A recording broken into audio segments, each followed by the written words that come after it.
Hi, welcome to Talking Travel with Wendy. This morning I have Luisana or Lou Colmenares. She is the podcast for the Solo Female Traveler.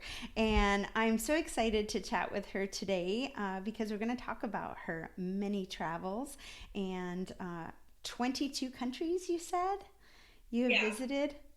It's so awesome. Tell us a little bit about how you got into podcasting and traveling and. Yeah, of course. So yeah, it's been 22 countries in the last 3 years. And first, how I got into traveling was that I have always been very curious since I was a kid. Like, I will always go out and explore. Like, my friends always call me Dora the Explorer. So one day I remember back in 2016, I was married and I had this idea of, oh no, I can't travel because I need to go with my husband everywhere, and what if he can come, and but I really want to go out and explore. So he was okay with it. So what I did is that I bought my a ticket to Colombia. Once I took the decision, I was like, you know what, I'm gonna go to Colombia. I left like a month after, and it was amazing. I was like, Colombia was my first country traveling solo. I picked that country because I am from Venezuela, so it was the most similar. And it was amazing. I just fell in love with that, just like being on my own, being independent, meeting all these new people all the time, trying new foods, and then like not having a plan, just like going with the flow. And then after that, I kind of like became addicted. So I like started like every time I was still working, but I would take long breaks. So every time I had the chance to take those long breaks, I would just like go anywhere. Now, did you use Airbnb or hostels or hotels? How did you stay? Since I like to do it so much and it's not affordable most of the time. So what I do is I stay at hostels or I use couch surfing. I don't know if you know about couch surfing. No, tell me about it.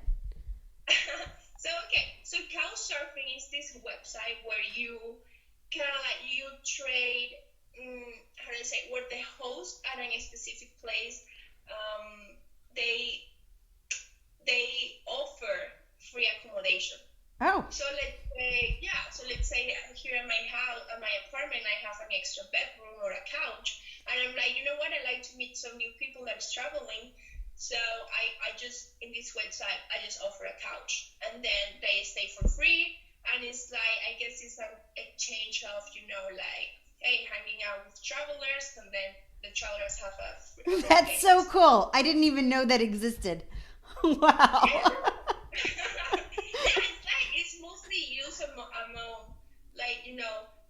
millennials and young people. But I have met like seniors doing it or offering their couches. Yeah. And then but of course it's not like everything is unicorns and flowers. You need to know how to read the profiles and like communicate with the host and kind of like be aware that, hey, you are still staying at a stranger's house. Yeah. So.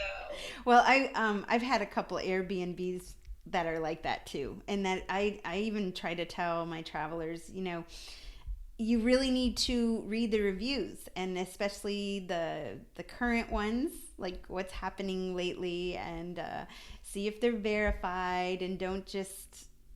Especially when we were traveling in the UK and London, they were definitely didn't, live up to their description. It was challenging. I remember my kids one time were in London, and they showed up and their Airbnb did not have a door on the apartment. Yeah, so that was a little odd. They didn't have a door. So they got a door because I called, but. Wow, that's the first time I hear that. That's interesting. Yeah, he's like, oh, I was meaning to do that, and I'm like, I've already paid for that flat for Yeah, my kids were about 19 and 20 at the time, going to London on their own, and they wanted to stay in this young hip area. So I was like, yeah, okay, this looks good, and yeah. So you just have to, buyer beware, mindful. Yeah, exactly. And then yeah, I think it's very important always to read the reviews of even if you're staying at a hotel or like a hostel, Airbnb, and always read the reviews and instructions. That's Yeah. like the most important lesson I have learned in my life. So But yeah. what has been your favorite country so far? Okay, so I have been in a couple of countries here in South America, Mexico. Um, then I have been in Asia and Europe. So I have kind of like a favorite one from each continent. And I just gotta say, like, this might sound cheesy, like oh yeah, every country is special. But yeah, like every country, like they I had different experiences over there, but I will say, if I have to pick only one, I will say probably Vietnam. Oh, wow. But Okay. yeah, Haven't been yet. It's on the list. no, I highly recommend it. Okay. It's very it's becoming very popular right now because it's so cheap. So, but then it's like they are getting a lot of tourism, but kind of like they're not that prepared for it. So many people don't really speak English, and kind of like their facilities are still kind of underdeveloped. So you go there and you get a you get a really good understanding of the culture, and then you are so out of your comfort zone because then you're like riding scooters in Asia, and then no one around you speaks English. So it's like you kind of like have to figure it out. Like, okay, I'm gonna use the translator in my phone, or I'm gonna do signs, or Yeah. and then and then they love westerns, so they will try to make you feel very special, like help you, or Oh, yeah, that's even one, awesome. yeah, Well, no, now no. now I gotta plan a trip. So do you have a favorite on every continent maybe? Yeah, so yeah, that will say that was my favorite one from Southeast Asia. Okay. Then of course, like Indonesia was very special as well. But then I will say in Europe, I mean Spain. I love Spain so Yeah, much because of yeah, the food. yeah. I I was there last year. And I was just like, I just stayed in Madrid because I don't know if that was smart, but Where did you go last year in Spain? I was just in Madrid. Well, But we went to Costa Brava last year, just north in Catalonia, in Catalan. The food was unbelievable. Just the spices and the combinations, and then the people were great too. And it's right there on the like French border too, so it has like a little French flair, and then it gets so many mainland Europeans in there too. So it still had quite a bit of tourism, but I didn't feel like it was as inundated as like Barcelona. oh, You know, okay. yeah. So Wow, okay. Spain is No, definitely huh? Spain. Yeah. No, seriously. I also, when I was a teenager, I lived in one of the Canary Islands, and I gotta go back. They're amazing. Yeah. Like these volcanic islands, and Yeah. like closer to Africa than to Spain mainland. So Well, and they seem it's to really always have like amazing weather in the Canary Islands. Doesn't it seems to be where my German friends definitely wanted to. That's where we're gonna go to get some sun and some vitamin D. To just warm up from winter. But yeah, no. Actually, yeah, they say that they have like an eternal spring. yeah, So it's always a spring. So I know, yeah, Spain like is just if you're a foodie, if you like to eat, like Spain is the place to go. yeah. And I know you have been to Portugal as well. I haven't been, but I heard that the food is amazing as well. Oh, it is. And it's like never ending and but in a good way. It's like all fresh and the markets are every day within walking distance of where we stayed. We stayed in right outside of Porto in a town called Matosinhos, and it's kind of a beach town. And we walked out of our apartment and there was this big open air market, and it seemed like every morning, and they had just fresh fruit and vegetables, and the meat was fresh and the fish was fresh, and yeah, so loved Portugal. Yeah. Oh, I definitely gotta go. It's like the more you travel, the more places you hear about, Yeah. and like more recommendations you get. And it's like, I just need like 10 years Yeah. without working and like making Yeah. my income somehow, and then just go and travel. I know that's my goal too. Oh, okay, we're on the same page. Yeah. Yeah. So And then like, well, that about Europe, but of course like every place like Belgium also. I really like Belgium as well. Like I love their oh beer, yeah. their chocolate, their food as well. and and then in South America, like Mexico, Mm. it's amazing. Like it's a large country, so it's like what the things that you find in the south are completely different to the things you will see in the north. Like the north is more the desert, but then in the south you have like more jungle and you have the cenotes. I don't know if you know what the cenotes are. No. The cenotes are like these. How do I explain them? It's like this under. It's like this beach, but it's like under rocks. Or like a And cave? huh? Like a cave? It's like a cave, Yeah. but with water inside. Okay.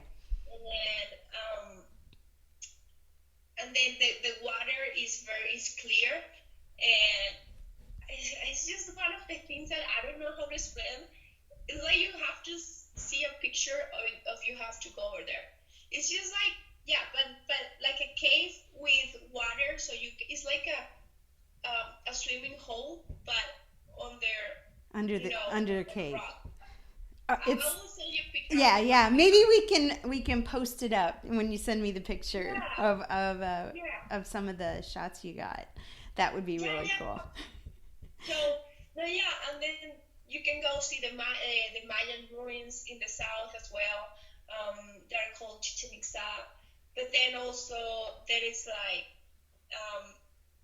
on the west of Mexico, they have in the Pacific side of Mexico, they have seasons for whale sharks, for humpback whales. So you can Yeah. go see dolphins all the time. So it's like everywhere you go is so different, and just every place is amazing. It's It's not like, oh yeah, like the east, the west is better than the east. It's like, no, all the places are amazing. are The food amazing. so That's I really like Mexico. well, awesome. So, what upcoming adventures do you have? Upcoming trips? Okay. So yeah, this year since I've been so focused on other projects, I'm just gonna take it easy and go to Canada. I'm gonna go to Canada in the spring, and then I will be doing some traveling around the states. But that's about it. Like this year, I'm like, okay, I really need to focus on other things. Like I want to really, work on my projects this next year, so then I can have more time to do some Sure. more traveling. Sure. Yeah, definitely. I have had some years that have been super heavy with travel. Like it seems like every week I've got something planned. And this year it's more methodical. Like every quarter I have something going on, but it's not like continuous. But I'm actually okay with that because I'm doing a lot more writing. and I like Oh writing no. too, so I get that. And I feel like we can save a little money while I'm writing, so that we can do the bigger ones. We have a plan to go to New Zealand next February, so that's not a inexpensive one because you got to get across the Oh. world. Yeah, New Zealand. Yeah, New Yeah, Zealand. yeah, I've heard is beautiful, but yeah. yeah, it's just. But, Have you yeah, but yeah. have you Huh? been to New Zealand? I have not. Yeah. Australia and New Zealand are in my plans. But first, before going there, as you said about saving, I'm saving to go to Brazil. Um, so probably next year, probably in this after in the fall. Yeah. So because I'm like I really want to learn another language. So it's like two is not enough. So I really want looking to learn Portuguese and French. Okay, so how do you create your itineraries? Once you've chosen a destination and you're like, okay, this is where I'm gonna go, how do you get it to all come together? I don't think you would like my answer No, because go ahead. You I don't. never plan You don't. You don't I plan never an plan itinerary. I never plan. But actually, like the older I get, the more I plan. But like for example, let's say when I went to Asia for 2 months, and I just decided a month before I found a ticket to Vietnam from Los Angeles to Vietnam for $400. So I was like, Wow. I'm just gonna go to Vietnam. Then I got there and I was like, I don't know, I'm just gonna do whatever. And then I was just like, yeah, around the country, just like meeting people. And like they were like, hey, do you want to join us? I was like, yeah, sure. So it's like kind of like just following other people's plans. Like, oh, they already did all the work of Yeah, like yeah. what I'll I'm just tag on. gonna Yeah. do. Well, that's And well. then yeah, so Well, that they makes it only really easy to relax and enjoy. I because I used to organize these group trips. You know, people have expectations, so I would have a very kind of full itinerary to make sure that we hit certain spots. But the more I travel solo on my own or with my even with my husband, we usually pick out like I have this rule of three. We don't do anything more than three in a day, and that one of them can be that we just found like the best cupcakery in the area, or it has a large Van Gogh display in the middle of a field or something. The thing that I realized about planning nothing was that sometimes I would be next to something that was really fantastic, and if I didn't Google at all or didn't do, I'd be like, oh my gosh, that museum, the Picasso Museum, was 2 blocks from my place in Paris, and I didn't go. And so I was getting mad at myself that I didn't do any of it. So now I would say that I kind of have a little bit of both. We're going to Memphis in a couple weeks for Valentine's Day. And my husband said last night, did you do any research on where we're going to go? And I said, well, I know we're going to Graceland, but I don't really want to plan anything else. I just want to see where Memphis takes us. So, yeah, definitely has its ups and downs, and it has happened to me, especially in Singapore. That I went to Singapore, and I just went to one of two places, and then after I left, I found out about like all these other amazing places that I didn't even know that existed. I'm like, what are the odds that I'll go back to Singapore and yeah, see these yeah. places? Like, why didn't I plan it and do it? So definitely, yes. I like seriously, I am almost well, I'm 28, so I will be 30 in 2 years. So, but I noticed that the older I get, the more I want to plan, the more, the more I don't want to be so like going with the flow. It's like no, like I went to a place, I want to learn a specific thing, I want to spend X amount of money because like now also I get to appreciate accommodation more. It's Yeah. like before I didn't mind sleeping under a tree, but now like no, I really want like a room and Yeah, and I mean, it doesn't even have to be fancy schmancy. But this woman I met last year when I was in Austria, she had been traveling for 40 years. She was in her mid 60s, and she's been traveling forever, and she only stays at hostels. And so she said the people and the amazing stories that she's had, that where she shared a bunk room, and it's basically, you know, a lot of the places she stayed are just a bunk bed and a locker, and you have a shared bathroom. But she said the place that we stayed was about $35 a night per person, but that included your breakfast. And that is on kind of the high end for hostels. A lot of hostels are about, you know, 15 to 20, 22 euros or dollars a night. So she said, this is like one of the most expensive places I've stayed at. And, you know, she's been traveling for 30, 35 years or whatever. And so, I mean, it can be done. You can stay. One of the nicest hotels in Berlin is a hostel, and it's made for families and for singles, and it's separated, kind of like the party young people and the families, and they have amazing accommodations, and they're, you know, $20 a night or 20 euros a night. So you're not in your hotel that long, Right. you know, while you're going. So Of course, it depends on your preference, what you want. If you're on a budget, I mean, if you plan to travel like without indefinitely for 4 years, that you need to be on a budget for sure. yeah, So, yeah, so yeah, yeah, I guess like staying at hotels if it works for her, yeah. and like what works for anyone. Just know that if you're gonna stay at a hotel, you gotta give up privacy. Yes, So, yes. because you're gonna be sharing the room with, I don't know, 8, 6, even. I have been stayed at hotels where I had to share the room with 25 people, and then two bathrooms. It was quite interesting. So tell me about your podcast, Lou. Yeah, of course. So on my podcast, it's like I was like I want to do something to get out of my comfort zone, and so I was like, what do I like? I like to travel. What do I also like? I like to talk. So I'm like, okay, so podcasting is an easy way just to start any project. Like you can start your podcast with less than $100. The only thing you need is a computer and a microphone, and then editing skills. So I basically I just start. When did I launch it? In October, and then I feel like, yeah, I'm just gonna share my experience, because I hear a lot of comments like, oh my God, you're so brave that you travel alone, or like, hey, I'm gonna be traveling here, so what do you recommend? So I was like, you know what, I'm just gonna record some episodes, and then when people ask me or anything, they can listen to it, or then, you know, people can listen to it randomly. So Well, I love it so because they could listen to you and say, well, you know what? If she can do it, so can I. And it motivates and inspires people to step out of their comfort zone and say, yeah, I think I could do this. definitely. So yeah, that was the main reason why.